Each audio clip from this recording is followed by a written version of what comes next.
Hey everybody, this is the conclusion to Charles Bettelheim's Class Struggles in the USSR, the third period, 1930 to 1941, Part 1, The Dominated, and the conclusion is titled, A Capitalism of a New Type. If one wanted to summarize as briefly as possible certain of the conclusions that result from the preceding pages, one might say that during the 1930s, the Soviet Union experienced radical economic and social changes whose essential consequences are as follows.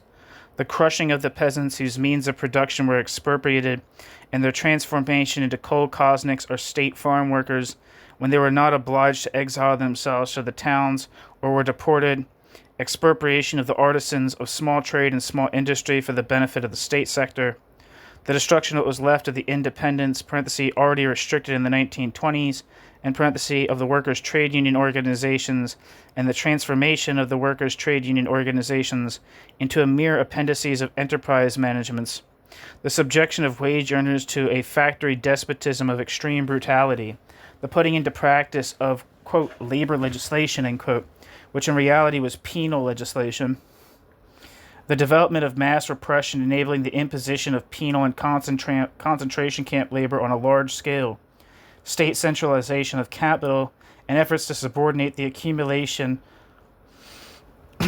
of the latter and economic growth to a state plan. The process of social and economic transformation of the 1930s did not in any way eliminate capitalist social relationships.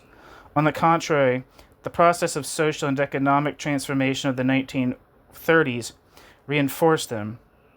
The process of social and economic transformation of the 1930s increasingly made the wage relationship into a relationship of fundamental exploitation. By favoring the extension and deepening of capitalist social relations, the process of transformation which marks the 1930s in the USSR pushed to extremes the contradictions of capital and led to crises of absolute overaccumulation which manifested themselves through general shortages.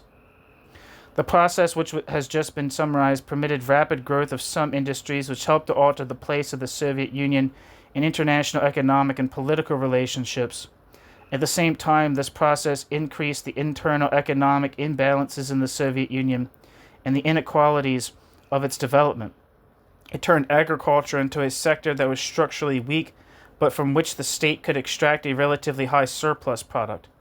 It permitted an increase of labor productivity, although the advance of the latter did not correspond with the intensification of work and the scale of material accumulation, and there was a deterioration of the quality of production. The growing place occupied by the wage relationship of exploitation and by the capitalist division of labor, and the shape of the movement of economic contradictions, which govern the cyclic nature of growth and crises, throw light on the nature of the social and economic system which developed during the 1930s.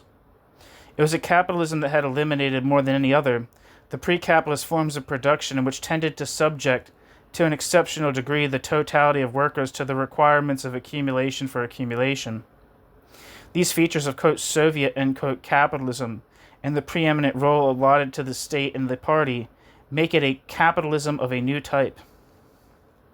A capitalism of a new type. This latter was germinating in the October Revolution with its concept of socialism, for which state capitalism would be an immediate antechamber. In this sense, if a revolutionary character is recognized in the economic and social transformations of the 1930s, it can be said that they completed the capitalist work of the October Revolution, whilst that completion had been checked up to then by the Peasant Revolution and by the egalitarianism that had been imposed by the ambiguous relationship that the Bolshevik Party maintained with the working class between October and the end of the 1920s. It seems to me that by talking of a capitalism of a new type, one is describing much better the fundamental social relationships of the Soviet economic and social system, better than by talking of bureaucratic collectivism, or of the state mode of production, or of state socialism. However, the use of this term obviously cannot suffice, for it does not allow certain characteristics of, quote, Soviet, end quote, capitalism to be grasped. And it leaves others in the shadows. First among these others is political totalitarianism.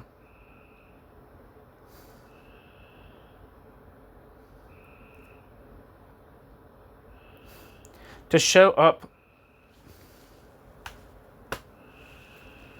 this latter, it is necessary to establish an explicit relationship between the capitalism of a new type born in the USSR and the political conditions of class domination which made possible its emergence. These are the problems which must be tackled in Volume 4 of the present work. The end. Thank you for listening. That's the end of the book. I've just finished the book, too, so congratulations to me.